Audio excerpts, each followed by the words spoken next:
which I honestly didn't even want at the time. I did not want that car. I wanted my Subi. I was a Subi guy. I wanted my Subi. I was in the process of doing an RB26 swap. I wanted to be the first one to do that in the sedan because Billet Works had just done theirs in that STI in that hatch. So I wanted to be the first in the sedan to do an RB26. But that all went, disappeared. No one knew about my build. They just knew about this 350Z, which now is my car. So there's that. And there's a lot that goes to that. We lost hundreds and thousands dealing with a lawsuit with companies that did this and that. So basically what happened was, this is where you guys come in the most, is basically one of the trusted sources that I had at that time that was a local business here in Utah, and I'm not going to put them on blast right now. I had them finish off the work because I was sick of it, and so was all my other guys. They were like, yo, we'll put everything back together, but like get the machine work done, get a new turbo system, and then we'll put everything back together if you want. At the time, it was so cold outside here in Utah that I was like, nah, I'll just have them finish it. It's no problem, whatever. So they finished it off and tuned it, and it was ready to go. Break-in period, all that stuff. And then, after everything was good, Randy and I decided that it was time to take that car and show it off a little bit and take it to California. So, assuming that everything was good, we tested the car a bunch on the street, it was good, and it was running really good. We proceeded to go to California. So we went to California. This is the part that a lot of people remember. Last year, we were having a great time. We were meeting a lot of our sponsored members. We were going here. We were in Long Beach in LA. Things were going good. The car was running really good. And then we decided we were going to go to Northern California because Randy had never been to San Francisco. So, we proceeded to drive to Northern California. On the way there,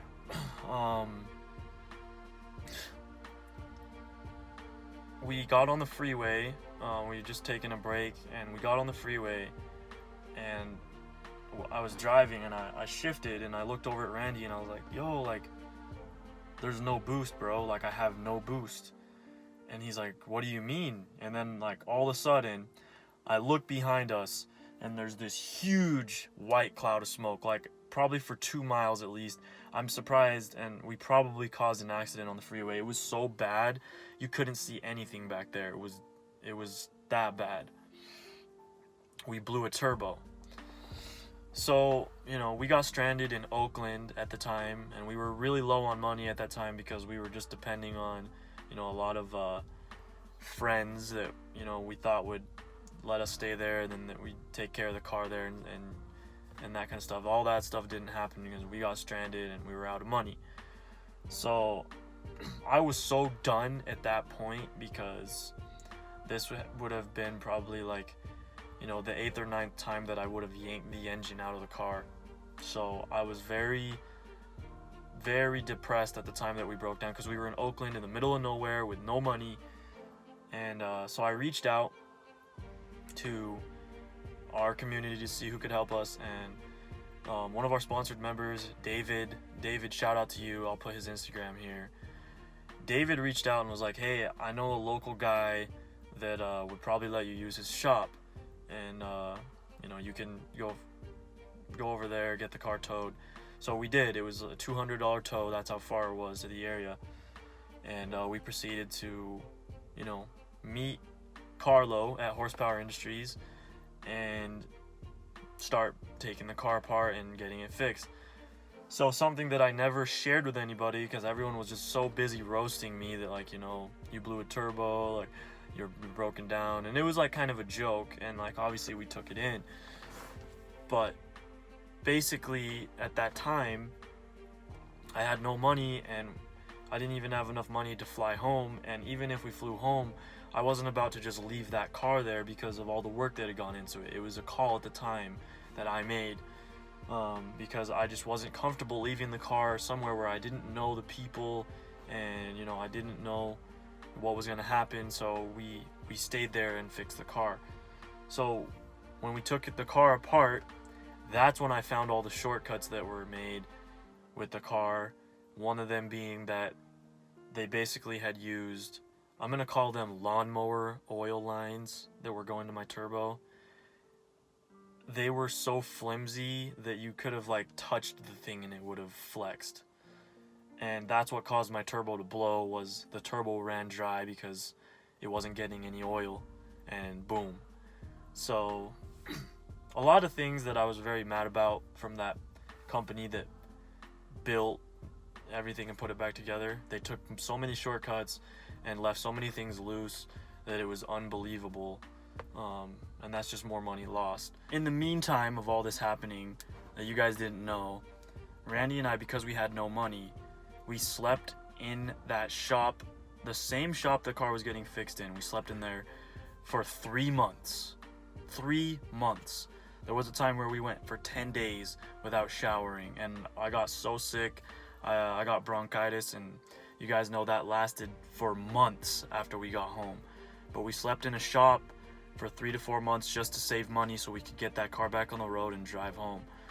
But in the meantime, back home, you know, we had our people running the office, and they were like, yo, like, we're really low on supplies, Matt. Like, we need to like ship out all these packages. You know, people are wondering where their stuff is. And I had no money. I had no way of like doing anything at that time because all my money was, my personal money was, it was gone. Like, I had put it all into that car, and you know, we bought a lot of inventory with, you know, the amount of money the company had made, but like it wasn't enough to keep pushing things because we left for, you know, we were not meaning to leave for that long, and because we got stranded, things just got messed up so bad.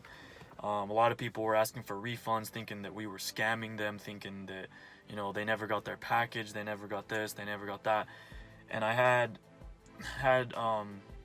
an email sent out, you know, letting everyone know the situation.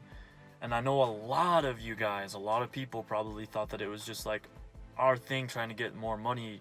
Like, oh, these people are just scamming us, like they're trying to get more money.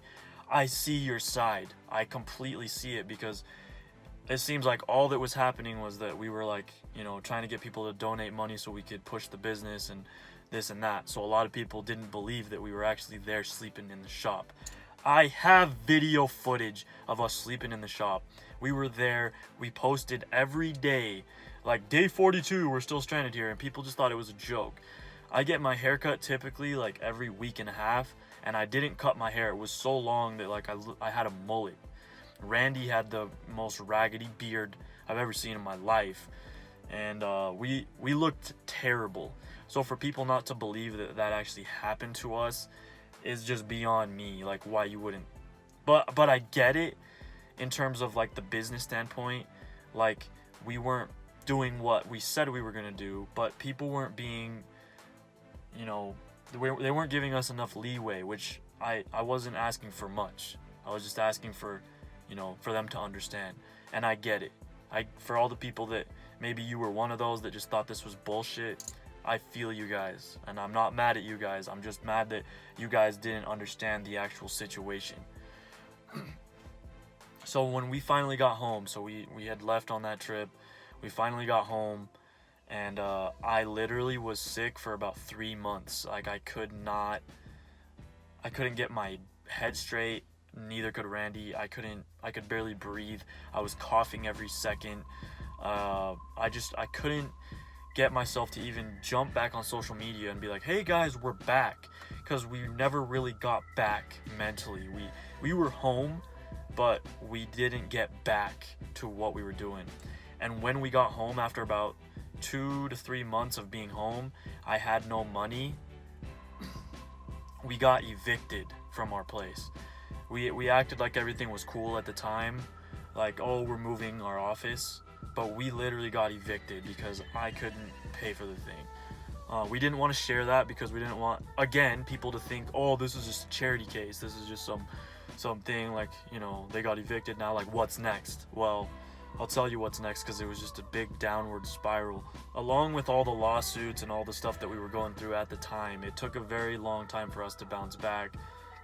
In 2018, like it probably took us until September of that year, and we got back from being stranded at the end of April. So we were there in May. So May, June, July, August. Took us 3 to 4 months to finally get back to the normal thing again. And it was so hard for us to be back and understand what was going on. It was like, I was so thankful to even have a shower. Like, I didn't even remember what it was like to shower and feel normal.